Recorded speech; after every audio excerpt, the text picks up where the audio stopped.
নামনি অসমত টাটা মটৰ্ছৰ নতুন বাণিজ্যিক বাহন মুকলি। নামনি অসমৰ নলবাৰী মুকালমুৱাত আছে টাটা মটৰ্ছৰ নতুন বাণিজ্যিক বাহন এখন মুকলি কৰা হয়।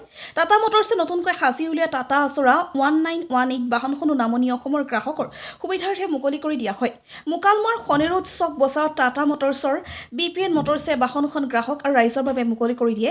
শনিৰোড চক বজাৰত শতাধিক ৰাইজৰ উপস্থিতিত বাহনখন মুকলি কৰি দিয়ে টাটা মটৰ্ছ BPNৰ মহাপ্ৰবন্ধক জয়ন্ত বৰুৱাই।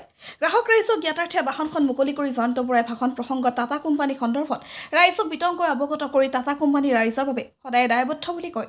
মহাপ্ৰবন্ধক জয়ন্ত বৰুৱাই টাটাৰ নতুন বাণিজ্যিক বাহনখনৰ ক্ষমতা নিৰাপদ আৰু আৰামদায়ক বুলি বৰ্ণনা কৰি বাহনখনে 13 টন পৰ্যন্ত সামগ্ৰী কঢ়িয়াই নিব পাৰিব বুলিও কয়। বাহন মুকলি অনুষ্ঠানত BPN মটৰ্ছ বিক্ৰী পৰিচালক ক্ৰমে ৰূপজ্যোতি দাস, হাফিজুৰ ৰহমান, লিংটু দাস, নাজিবুল হক, নুৰজামাল হুছেইন, কুলদীপ তালুকদাৰ, গাঁও পঞ্চায়তৰ প্ৰাক্তন আঞ্চলিক সদস্য ফটিকালী প্ৰমুখ্যে কৰি অঞ্চলটোৰ বহু গণমান্য ব্যক্তি উপস্থিত থাকে। নামনি অসমৰ ৰাইজে বাহনখন ক্ৰয় কৰিব বিচাৰিলে BPN মটৰ্ছৰ বিক্ৰী পৰিচালক ৰূপজ্যোতি দাসৰ 6000298348 আৰু কুলদীপ তালুকদাৰৰ 8638980754 নম্বৰত যোগাযোগ কৰিব পাৰিব বুলিও জানিবলৈ দিয়ে। মুকালমুৱাৰ পৰা সুৰজিত পাঠকৰ report, north east frontier news.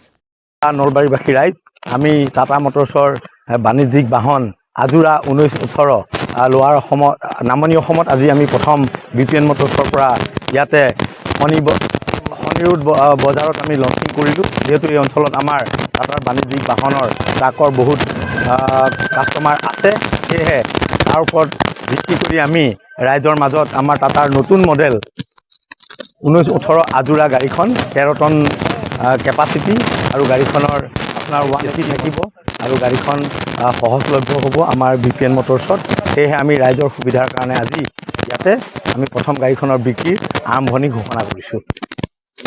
হয়, গ্ৰাহকে সুবিধা পাব। ধৰক গ্ৰাহকক আমি ফাইনেন্সৰ গাড়ী এখন কিনিবৰ কাৰণে তেখেতসকলে যেতিয়া আগবাঢ়িব, আহোঁতে ধৰক লোনৰ সুবিধাৰ কাৰণে আমাৰ চেলছ অফিচাৰ, চেলছ মেনেজাৰ তেওঁলোক আৰু আমি নিজে ময়ো তথা আমাৰ সমগ্ৰ টাটা পৰিয়াল BPNৰ তৰফৰ পৰা আমি যিমানখিনি পাৰোঁ লোনৰ সাহাৰ্য সুবিধা যি কৰিব লাগে সকলো কাম আমি নিজে কৰি দিম, যাতে গ্ৰাহক এজনে খুব সহজভাৱে গাড়ীখন ল'ব পাৰে, তাৰ ব্যৱস্থা আমি কৰি দিম।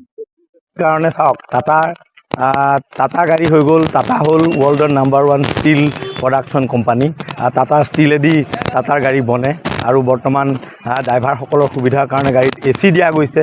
আৰু ধৰক যিকোনো ক্ষেত্ৰত যদি কিবা দুৰ্ঘটনা সংঘটিত হয়, টাটাৰ যিটো মেনুফেকচাৰিং মানে যিখিনি প্ৰডাক্টৰ কোৱালিটি আছে, যিখিনি বস্তু ব্যৱহাৰ কৰা হয় অতি উন্নত পৰ্যায়ৰ হয়, দুৰ্ঘটনা কমকৈ আপোনাৰ তেখেতসকল ঘাইল নহয়, খুব কমকৈ ঘাইল হ'ব, সেইখিনিৰ প্ৰতি টাটাই মনোযোগ দিছে আৰু ধুনীয়া প্লেটফৰ্মত গাড়ীখন বনাইছে।